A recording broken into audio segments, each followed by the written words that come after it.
क्या आपने कभी सोचा है कि जीवन की सबसे बड़ी कन्फ्यूजन का जवाब 5000 साल पहले ही दिया जा चुका था? आज हम भगवद गीता के अध्याय 1 श्लोक 2 की बात करेंगे। दुर्योधन का छिपा हुआ डर। हम अक्सर देखते हैं ना कि कोई इंसान बाहर से बहुत शक्तिशाली और आत्मविश्वासी दिखता है, लेकिन क्या कभी आपने सोचा है कि अंदर ही अंदर वो डर से कांप रहा हो सकता है? हमें लगता है कि जिसके पास पावर है, बड़ी सेना है, उसे किस बात का डर?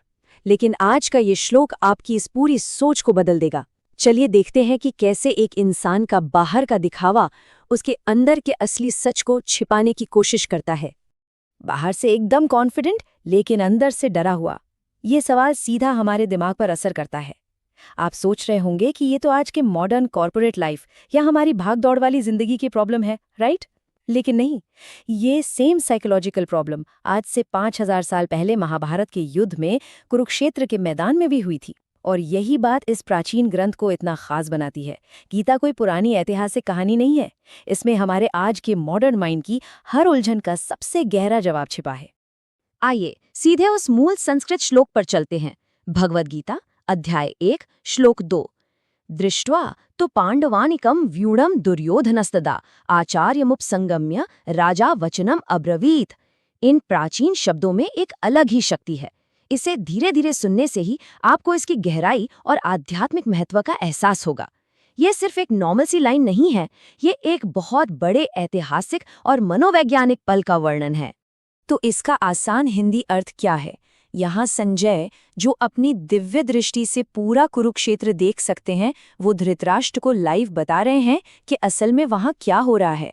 वे कहते हैं, राजा दुर्योधन ने पांडवों की सेना को युद्ध के लिए व्यवस्थित खड़ा देखकर अपने गुरु द्रोणाचार्य के पास जाकर ये वचन कहे।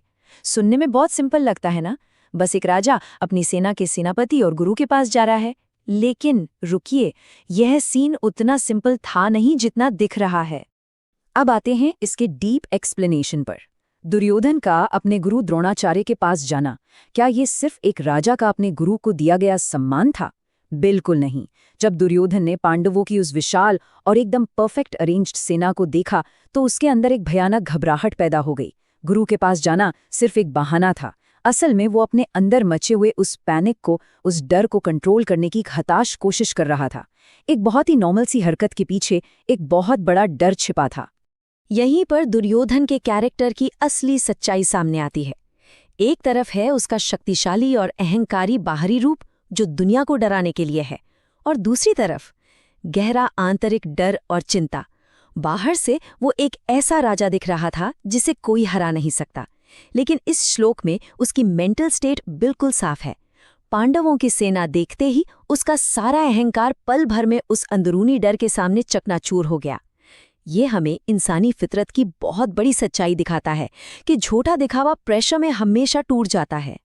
लेकिन सवाल ये है कि दुर्योधन आखिर इतना डरा हुआ क्यों था? इसका सबसे बड़ा कारण था धर्म, सत्य और स्वयं भगवान श्री कृष्ण के खिलाफ खड़े होने का नतीजा। दुर्योधन को अंदर से बहुत अच्छे से पता था कि पांडवों के पास सत्य है, धर्म है और खुद भगवान श्री कृष्ण का साथ है। ये श्लोक हमें एक बहुत गहरी साइकोलॉजिकल सीख देता है। जब भी इंसान गलत रास्ते पर होता है, चाहे वो दुनिया को कितना भी बेवकूफ बना ले, उसके अंदर एक डर हमेशा जिंदा रहता है। ये एक ऐसा परिणाम है जिससे आप बच ही नहीं सकते। चलिए इसे आज की रियल लाइफ से कनेक्ट करते हैं। आज के समय में गलत रास्ते पर चलने के मॉडर्न लक्षण क्या हैं? इनसिक्योरिटी, एंजाइटी और फियर ऑफ फेलियर, यानी हमेशा हारने का डर। आज भी कई लोग बाहर से बहुत मजबूत और सक्सेसफुल दिखते हैं, लेकिन अगर वो सक्सेस गलत तरीके से या किसी को धोखा देकर पाई गई है, तो वो इंसान जिंदगी भर इन्हीं नेगेटिव इमोशन से जूझता रहता है। उसे हमेशा डर लगा रहता है कि कब उसका झूठ पकड़ा जाएगा। गलत कर्म आपके अंदर सिर्फ और सिर्फ असुरक्षा पैदा करते हैं। इस बात को समझना बहुत जरूरी है। देखिए, एक तरफ है गलत तरीके से पाई गई सफलता, जिसके साथ हमेशा हारने का डर फ्री में आता है, बिल्कुल दुर्योधन की तरह। और दूसरी तरफ है सत्य और ईमानदारी का रास्ता। जो इंसान सच्चाई के रास्ते पर चलता है, भले ही उसके पास पैसे या रिसोर्सेज कम हो, लेकिन उसके अंदर एक अनब्रेकेबल, बहुत गहरी शांति होती है। ये वो शांति है जिसे दुनिया की कोई भी बाहरी ताकत आपसे नहीं छीन सकती।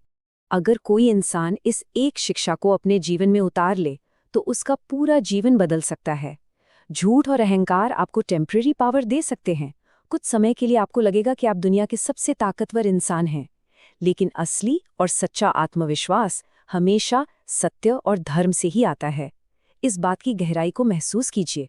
सच्चे कॉन्फिडेंस को आप फेक नहीं कर सकते। वो तभी आता है जब आपका ज़मीर एकदम साफ हो। तो आखिर में खुद से ये सवाल जरूर पूछें, क्या आपका आत्मविश्वास अहंकार की उस कुछ दिन वाली ताकत पर टिका है या फिर सत्य की उस शक्ति पर जो कभी खत्म नहीं होती? जब भी लाइफ में कंफ्यूजन हो तो इस सवाल को याद रखिएगा।